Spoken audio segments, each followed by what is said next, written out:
voudrais revenir sur la question du type yin et yang, qui est ma caractérologie actuelle, que je veux substituer à la caractérologie des signes zodiacaux, ou des types planétaires, ou de toute autre typologie d'ailleurs.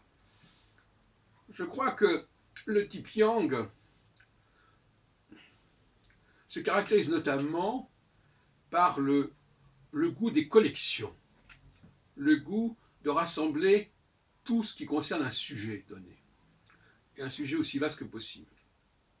Chez moi, cela s'est manifesté notamment par la publication de guides professionnels, où j'essayais de recenser tous les gens significatifs dans la profession, à la constitution d'une bibliothèque spécialisée dans l'ésotérisme, mais aussi à la création d'un catalogue astrologique des textes, un catalogue alphabétique des textes astrologiques français, où je recensais toute la littérature astrologique française dans les différentes bibliothèques en France et dans le monde.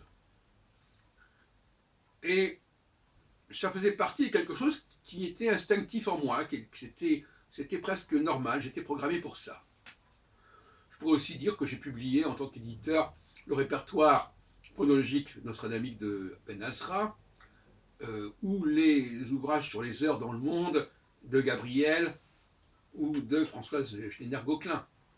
Tout ça, ce sont des processus yang, c'est-à-dire des processus où on embrasse un maximum d'informations. Et on ne se cantonne pas sur un petit créneau.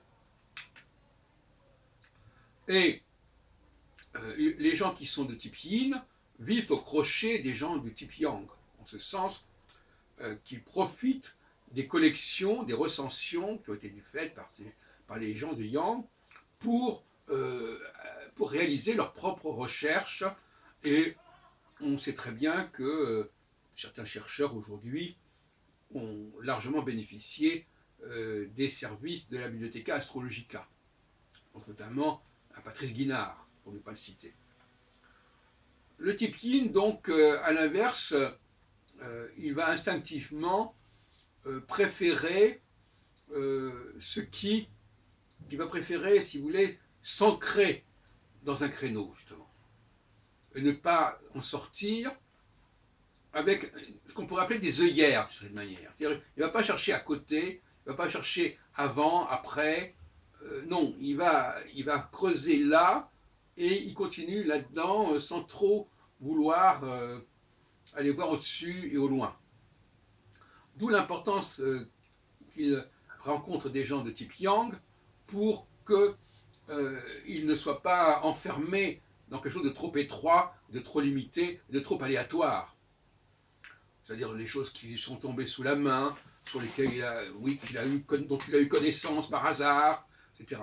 D'ailleurs, souvent les gens de yin disent rien n'arrive par hasard, ce qui veut dire que finalement ce qui leur arrive, eh bien c'est très bien comme ça. On est dans une démarche fractale.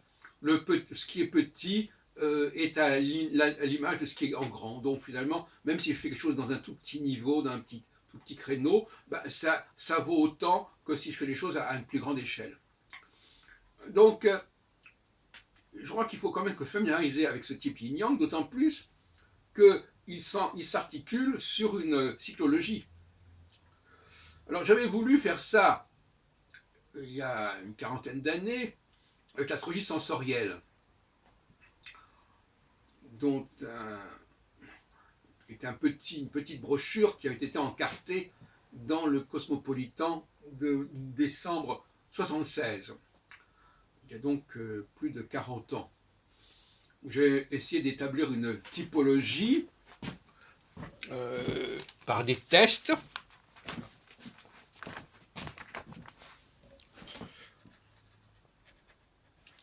suivis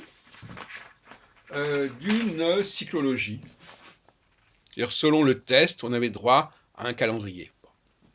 Alors, bien entendu, 40 ans après, mes critères sont différents, mais la méthodologie est la même. C'est-à-dire, effectivement, on va valider pour voir si la personne est de type A ou de type B. En l'occurrence, à l'époque, c'était plutôt 4 types. Maintenant, il n'y en a plus que 3. C'était les 4 tempéraments planétaires.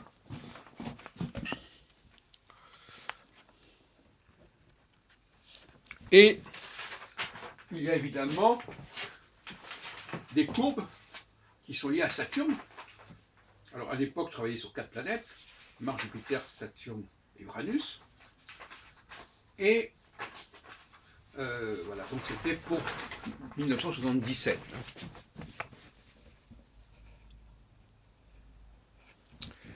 Et donc je donnais comme ça un calendrier avec des phases, mais qui finalement était plutôt binaire, en fin de compte, c'est ça. Phase 1, phase 2, voilà. C'était vraiment quelque chose de très simple, et c'est resté dans mon esprit. L'astrologie doit être une chose très simple.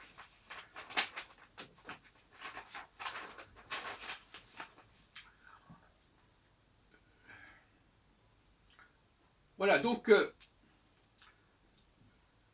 cette recherche sur le binaire, c'est en fait une volonté de ne pas se perdre dans le thème natal, qui est quelque chose totalement yin, chaque personne a son petit thème, etc., et de proposer un schéma global. C'est-à-dire que nous sommes dans le collectif, nous ne sommes pas des individus isolés. Or, le type yin a tendance à fonctionner dans une forme d'isolement. Je suis comme ça et je ne suis pas réductible à quoi que ce soit. D'où le thème natal. Et inversement, il y a une astrologie autre qui dit le contraire et qui dit qu'il y a une astrologie mondiale, qu'il y a des signes zodiacaux, qu'il y a des typologies qui regroupent évidemment des millions de personnes. On voit bien que la dialectique yin-yang, elle traverse également l'astrologie. Ça me paraît tout à fait important de le rappeler.